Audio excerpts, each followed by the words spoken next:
Assalamualaikum warahmatullahi wabarakatuh. Perkenalkan, nama saya Wadeningsih Astuti dengan NIM A1Q1210178. Di sini saya akan menjelaskan tentang definisi konseling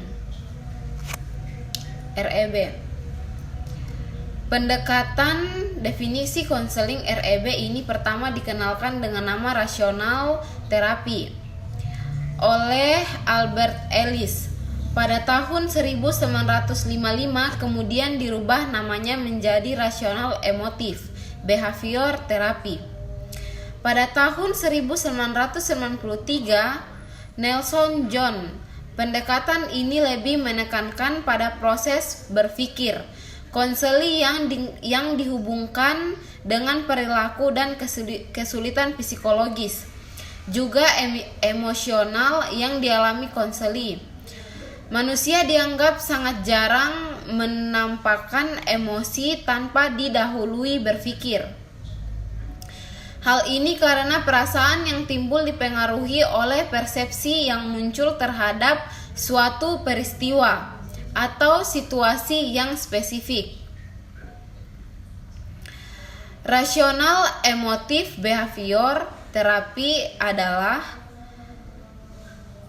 sebuah terapi perilaku kognitif yang bertujuan untuk memberikan pengajaran tentang perilaku tepat guna atau rasional kepada konseli dengan cara melawan segala ide irasional dan perilaku self-defeating.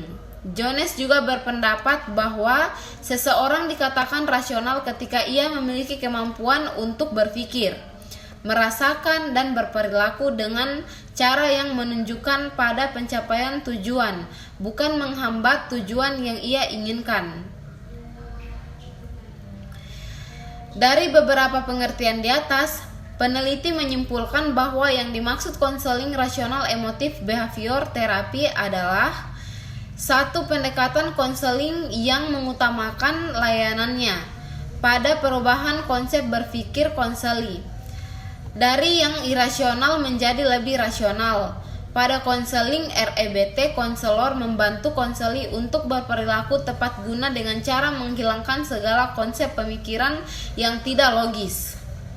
B. Konsep dasar konseling REB. Landasan filosofis dari pendekatan REBT menurut Syamsul Yusuf adalah eksistensialisme, yaitu individu sebaiknya menerima dirinya dalam wujud apa adanya, bukan karena penampilannya. Konseli individu, konsep dasar dan pendekatan 2016. Pendekatan ini cenderung menerima kelemahan sifat manusia yang dapat berbuat salah dan berusaha untuk memahami serta bersifat toleransi terhadap kejujuran. Yusuf konseling individual terkonsep dasar dan pendekatan. Maka pada pendekatan ini seorang konselor harus menerima dan menghargai konselingnya dengan apa adanya. Terdapat 3 hipotesis fundamental dari Ellis. Pertama, berpikir dan beremosi memiliki kaitan yang erat. Kedua, berpikir dan beremosi sangat saling berkaitan dan biasanya saling menyertai satu sama lain, seperti hukum sebab akibat, sehingga pikiran seseorang akan menjadi emosinya dan emosinya akan menjadi pikirannya. Ketiga, berpikir dan beremosi sering berbentuk self-talk dan semua kalimat yang selalu seseorang katakan kepada dirinya itulah yang akan menjadi pikiran dan emosional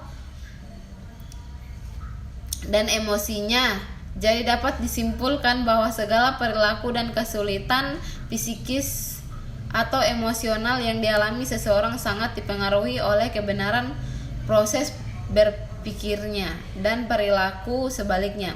Semua itu akan terus saling mempengaruhi satu sama lain dan tidak dapat dipisahkan. C. Teknik-teknik konseling REB.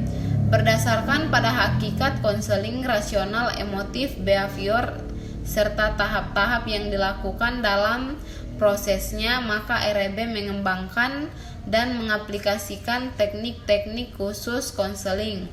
Menurut pengelompokannya, teknik-teknik yang dimakan oleh REB terdiri atas A. Teknik-teknik emotif eksperensial evokatif. Satu, teknik ini dipakai untuk mengurangi atau menghilangkan gangguan-gangguan emosional atau perasaan yang merusak diri sendiri, self-deathing. Yakni teknik assertive training, yaitu teknik yang dipakai untuk melatih, mendorong, dan membiasakan konseli agar secara terus-menerus menyesuaikan dirinya dengan pola perilaku tertentu yang diinginkan. Misalnya, seorang konseli yang pemalu diberikan latihan berdiri di depan kelas, ditunjuk menjadi ketua kelas, memimpin kelompok diskusi, dan sebagainya. Latihan ini dilakukan secara bertahap, sehingga secara tidak langsung perasaan malu konseli berkurang pada gilirannya. Akan hilang bila pada tahap tertentu konselor menilai bahwa perasaan malu konseli telah berkurang.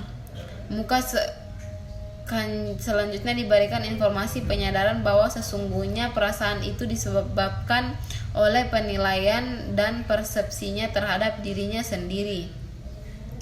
Yang keliru dan irasional teknik sosiodrama, yaitu teknik yang digunakan untuk mengekspresikan berbagai jenis perasaan yang menekan konseli, terutama perasaan negatif melalui suntu suasana yang didramatiskan sehingga konseli bebas menggunakan dirinya sendiri secara lisan, tulisan, maupun melalui gerakan-gerakan dramatis.